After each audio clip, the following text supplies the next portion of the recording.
होंगे जब संसद में एक सांसद सुरक्षित नहीं है तो आम जनमानस में ये कैसा माहौल पैदा करके रखे होंगे, वतन में कैसा जहर घोर के रखे होंगे, वतन की गंगा जमुनी तहजीब को कैसा इन्होंने खत्म करने की साजिशें रचे होंगे। मैं धन्यवाद देता हूं दानिश जी को कि वो कम से कम अपने अधिकार को पहचाना। रावण अहंकार में डूब गया था और गौरव अहंकार में डूब गए थे, तो इसके लिए भी कि यदा यदा हि धर्मस्य ग्लानिर्भवति हित भारतस्य अभ्युत्थानम अधर्मस्य तदात्मानं सृजाम्यहम्।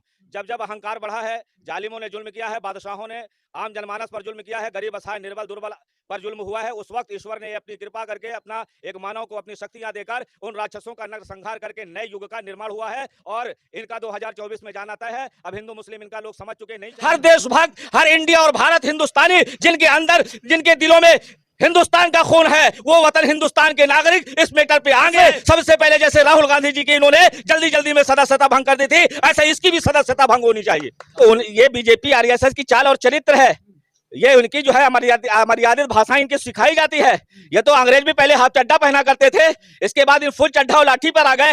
ये तो भारत देश की आन बान शान के खिलाफ हमेशा आवाज उठाए। जो लोग ज्यादा से ज्यादा, मेरे मानना है कि 80-85% लोग अशिक्षित है, गुंडा और मावाली हैं। जो लोग अपने बाहुबल और ताकत के साथ जीतकर संसद में जाते हैं तो वही गुल्ली डंडा छाप वो नेता हैं जो ऐसी भाषाओं का प्रयोग करते हैं। डॉक्टर भीमराव अंबेडकर बाबा साहब ने हमें फंडामेंटल राइट्स दिया है, जितना अधिकार भारत देश में तुम्हारा है उतना भारत देश में अधिकार हमारा है। ये मुल्क है सूफी संतों का, वलियों का फैज भी जारी है। ये मुल्क है सूफी संतों का, वलियों का फैज भी जारी है। दुनिया भर के झंडों पर मेरा एक तिरंगा भारी है, मेरा एक तिरंगा भारी। बेशर्म सियासत की मैं तहरीर नहीं हूँ, सुन ले हुकूमत में तेरी जागीर नहीं हूँ। नफरत के समंदर में मैं खो ही नहीं सकता, नफरत के समंदर में मैं खो ही नहीं सकता। मैं किसी एक रंग का हो ही नहीं सकता, मैं किसी एक रंग का हो ही नहीं सकता। अंदाज मेरा मस्त मलंगा ही रहेगा, अंदाज मेरा मस्त मलंगा ही रहेगा। गुंबद में सदा मेरा तिरंगा ही रहेगा, गुंबद में सदा मेरा तिरंगा ही रहेगा। कुछ देर की खामोशी है फिर एक शोर आएगा, कुछ देर की खामोशी है फिर एक शोर आएगा। आज कुत्तों का वक्त है, फिर हमारा दौर आएगा। लोगों को पार्टी से निकालना चाहिए। एक हिंदू मुस्लिम को लड़ाते हैं और भारत को टुकड़ों में बांटने की कोशिश करते हैं। अच्छा जी, वो गलत है, उनको कड़ी से कड़ी सजा मिलनी चाहिए, उनका सांसद भंग होना चाहिए।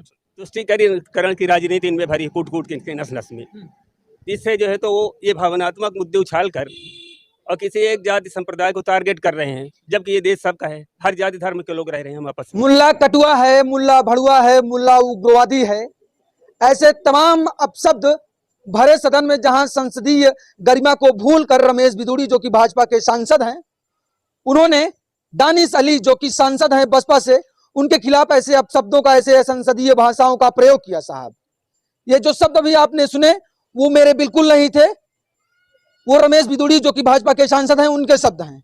आज तमाम मुस्लिम वर्ग के लोग हमारे साथ हैं, उनसे बात करने की कोशिश करेंगे कि क्या ऐसे भरे सदन में किसी को किसी समग्र समुदाय को लेकर, सारे अगर बात की जाए तो वो केवल व्यक्ति विशेष उनके लिए नहीं, एक तरफ लोगों का कहना है कि ये समग्र जो मुस्लिम रहते हैं भारत में उनके प्रति था। तमाम मुस्लिम समुदाय के लोग हैं, इनसे बात करने की कोशिश करेंगे कि क्या ऐसा असंसदीय भाषा का प्रयोग एक भरे सदन में किया जाना चाहिए जिसकी गरिमामयी उस उपस्थिति में, प्रधानमंत्री की उपस्थिति में ऐसे अपशब्दों का प्रयोग किया गया, ऐसे आपत्तिजनक टिप्पणी का प्रयोग किया गया। क्या एक सदन के लिए, क्या एक बेहतर भारत के लिए, क्या एक हिंदू मुस्लिम संबंधों के लिए ये बेहतर शब्द बोले गए? तमाम लोग हैं, बात करने की कोशिश करेंगे।